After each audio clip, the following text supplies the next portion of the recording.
ভট্টাচার্য বুদ্ধিনাথে শুদ্ধি হলো কলকাতাতে গিয়ে।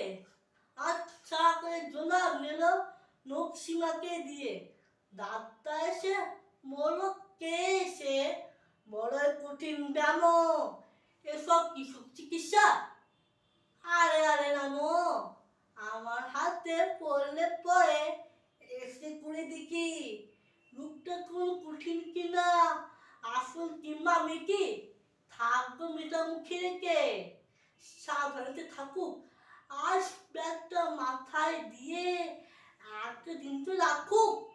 ইনজেকশন নিতে হবে, অক্সিজেনটা পরে, তারপরে দেখবো এলো থাকে কেমন করে। পল্লীগ্রামে বুদ্ধি না, অবা হলো ভারী, ছুটি ভুলে এমন তোর ধন্য ডাক্তারি।